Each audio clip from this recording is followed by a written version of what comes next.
71 की जंग के हीरो कर्नल सुलेमान एक अजीम कमांडो थे। उन्होंने अपनी ज़िंदगी में जुर्रात और शुजात की बेशुमार दास्तानें रकम की।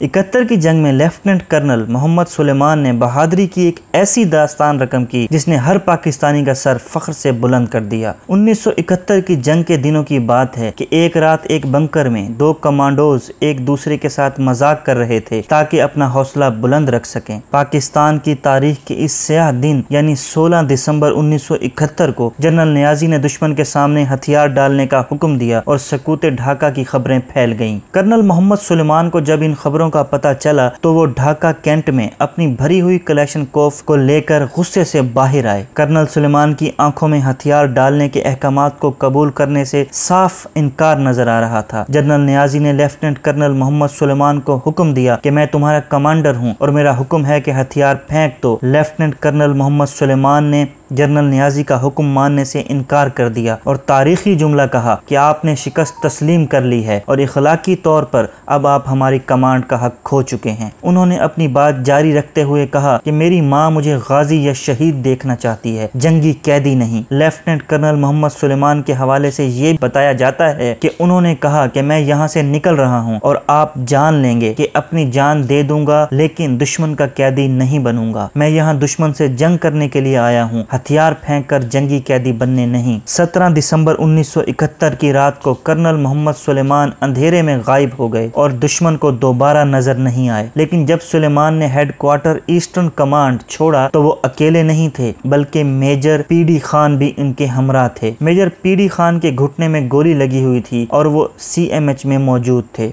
कर्नल सुलेमान CMH पहुंचे और पीडी खान से कहा कि वो भी उनके साथ चलें। पीडी खान ने इसकी वजाहत की वो बुरी तरह से जख्मी हैं और वो इनके फरार होने में मुश्किल बन सकते हैं। इस वजाहत पर कर्नल सुलेमान ने पीडी खान के सर में एक ज़रब लगाई जिससे वो बेहोश हो गए और उन्होंने पीडी खान को अपने कंधों पर उठाया और वहां से फरार हो गए और अपने घर ले आए जो कि एक महफूज मकाम था। इसके बाद वो लेफ्टिनेंट जनरल पीडी खान बने और मशहूर 10 कोर चकलाला की कमांड की। कर्नल सुलेमान ने दुश्मन को अपनी खाकी वर्दी पर दाग नहीं लगाने दिया। उन्होंने अपने दोस्त मेजर बिलाल राना से किए वादे को निभाया और गाजी बनकर वतन लौटे। उनकी बहादुरी और अजमत के पेश नज़र जनरल मुशर्रफ और पाक आर्मी में बहुत से लोग आज तक इन्हें मोहम्मद सुलेमान दी मैग्निफिसेंट कहते हैं। गुज़िश्ता बरस 9 दिसंबर को मोहम्मद सुलेमान दी मैग्निफिसेंट खालिक हकीकी से जा मिले।